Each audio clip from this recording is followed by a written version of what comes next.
Queridos, graça e paz, louvamos a Deus por estarmos juntos nesse momento à luz da Bíblia. Recebo o meu abraço a todos os irmãos da IBAMB, todos os pastores, todos os obreiros, irmãos de diversas denominações. Que Deus os abençoe, que Deus conceda-lhes cada vez mais graça, força, nesses dias tão tumultuados e difíceis que nós estamos passando. Mas o Senhor está conosco e o Deus de Jacó é o nosso refúgio. Glória a Deus. Hoje vamos meditar, queridos, na primeira carta do apóstolo Pedro, no capítulo 5, no verso 10, que diz o seguinte: E o Deus de toda graça, que em Cristo vos chamou à sua eterna glória, depois de haverdes padecido um pouco, Ele mesmo vos aperfeiçoará, confirmará, fortificará e fortalecerá. Aleluia.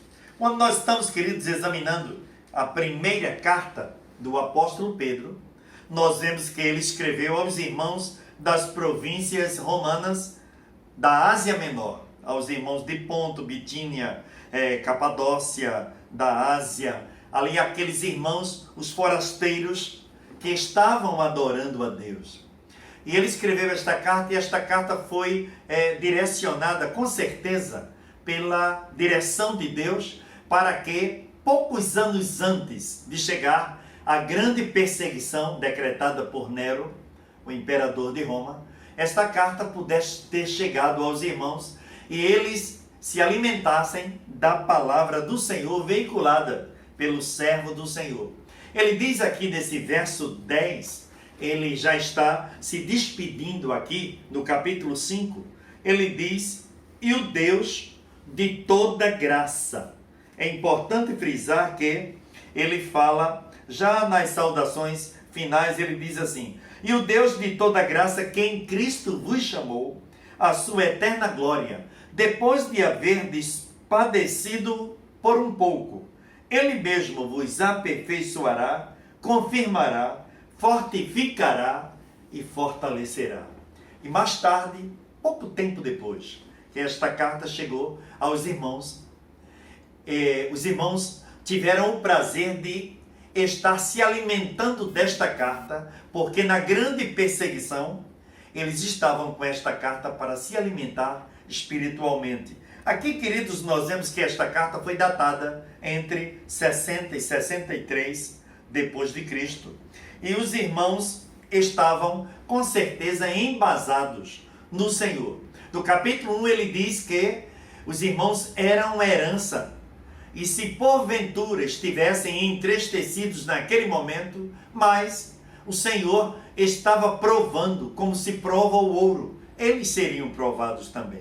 Mas é importante frisar aqui, queridos, que na despedida aqui, no versículo 10 que nós lemos, ele diz assim: O Senhor mesmo vos aperfeiçoará.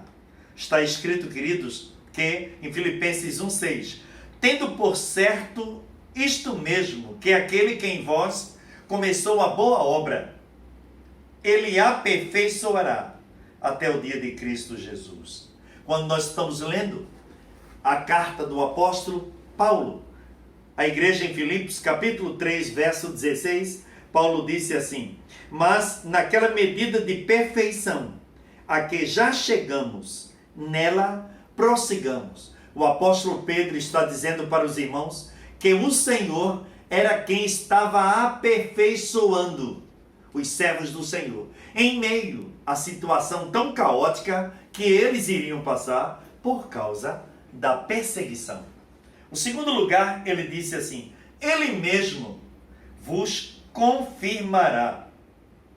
Está escrito, 2 Pedro 1,12, na sua segunda carta, ele disse assim: Pelo que estarei sempre pronto para vos lembrar estas coisas, ainda que as saibas e estejais confirmados na verdade que já está convosco.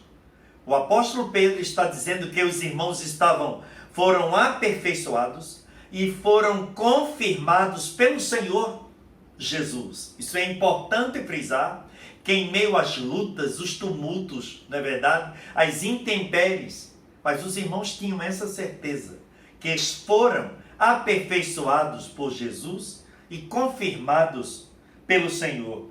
Segunda carta do apóstolo Paulo à igreja, aos Tessalonicenses, capítulo 3, verso 3, diz assim: mas fiel é o Senhor, o qual vos confirmará e guardará do maligno. É Ele que tem confirmado a mim e a você. Ele tem nos aperfeiçoado nele e Ele tem nos confirmado. E é essa estrutura que Ele tem depositado sobre nós, que nós vamos caminhando em meio às lutas, às provas, às dificuldades que enfrentamos aqui, as adversidades mais diversas, mas Ele tem nos confirmado para a honra e para a glória do nome do Senhor. Em terceiro lugar, Ele disse: Ele mesmo vos confirmará. Está escrito em Efésios 6,10: fortalecei-vos no Senhor e na força do seu poder. O apóstolo Paulo, escrevendo à igreja em Éfeso, traz ali no capítulo 6, a partir do verso 10, eu considero que é um material bélico do cristão. Ele diz: quanto ao mais, irmãos, fortalecei-vos no Senhor e na força do seu poder. Esses três verbos gregos, fortalecer, força e poder, requer empreendimento, requer força, requer autonomia, requer atitude. Mas é o Senhor que tem nos fortalecido pela nossa atitude de estarmos adorando e glorificando o nome dele. E em quarto lugar, queridos, o apóstolo Pedro falou: Ele mesmo vos fundamentará. Está escrito em Provérbios 10:25 que o justo tem fundamentos eternos. No Salmo 125, todos nós conhecemos, principia o Salmo dizendo assim: aqueles que confiam no Senhor são como os montes de Sião, que não se abala, mas permanece para sempre. O Senhor tem nos fundamentado nele.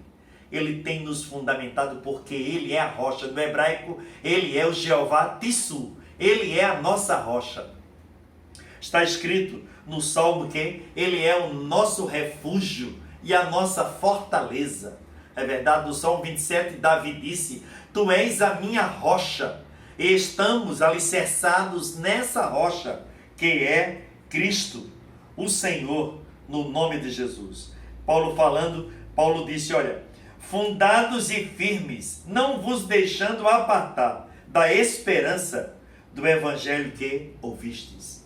Glória a Deus por isso. Por isso que esta palavra forte, na despedida da carta que o apóstolo Pedro escreveu, ele disse de uma contundência muito forte para a igreja, os irmãos da igreja daquelas províncias da Ásia, naquele momento: Ele mesmo vos aperfeiçoará, Ele mesmo vos confirmará, Ele mesmo vos fortificará e Ele mesmo vos fundamentará para a honra e para a glória do nome de Jesus. E nós vemos, queridos, quando Jesus estava no Sermão do Monte, falando acerca dos dois fundamentos.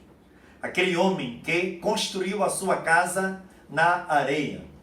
E diz que o vento veio, a chuva veio e a casa foi embora. Mas aquele que construiu a sua casa sobre a rocha. É importante frisar que mesmo a casa edificada na rocha não deixou de vir os ventos, não deixou de vir as inundações, mas a casa permaneceu firme, porque estava firmada na rocha, para a honra e para a glória do Senhor. Receba esta palavra nesse instante. Levante a cabeça. Eu não sei como você, o que você tem apresentado a Deus, mas o Senhor está dizendo, como o apóstolo Pedro, inspirado por Deus, escreveu aos irmãos da dispersão, naquele momento tão difícil, tão crucial. Ele está dizendo para mim e para você: eu mesmo vos aperfeiçoarei, eu mesmo vos confirmarei, eu mesmo vos fortalecerei e eu mesmo vos fundamentareis para a honra e para a glória do nome de Jesus. Levante a cabeça. O Senhor está conosco e o Deus de Jacó, Ele é o nosso refúgio. Vamos orar nesse instante. Vamos agradecer a Deus. Se você puder orar comigo, vamos orar juntos agora, no nome do Senhor. Pai querido, nós te louvamos, Senhor. Nós te agradecemos, ó Pai, por estarmos falando contigo nesse instante. Pai querido, a palavra tão forte que o teu filho escreveu aos teus servos da igreja da dispersão. Pai querido, naquele momento tão crucial, ó Pai, quando ele disse que eles seriam confirmados, seriam fortalecidos, seriam fundamentados por Ti, ó Pai. E nós te louvamos, Senhor, porque Tu tens nos mantido em pé. Ah, Pai querido, o vento está muito forte, mas Tu tens nos colocado em pé, para a honra e para a glória do Teu nome. Pai querido, nós te louvamos, Senhor, e te agradecemos, ó Pai, por esta oportunidade de estarmos falando contigo agora, de estarmos meditando na Tua palavra agora. Nós te louvamos, Senhor, porque Tu és fiel. Ajuda-nos, ó Pai, a permanecermos em pé, olhando para o autor e consumador da fé. Pai querido, te apresento o nosso Brasil, presidente da República, esta nação, Senhor. Quebra todo o emaranhado, todos os dardos inflamados do maligno contra o progresso desta nação. No teu nome nós te louvamos, te apresentamos os nossos familiares, a tua igreja na terra. Ah, Pai querido, aonde os teus filhos estiverem, o que eles estão passando, ó Pai, tu sabes. Mas nós te louvamos e estamos certos da vitória. No teu nome para sempre. Amém.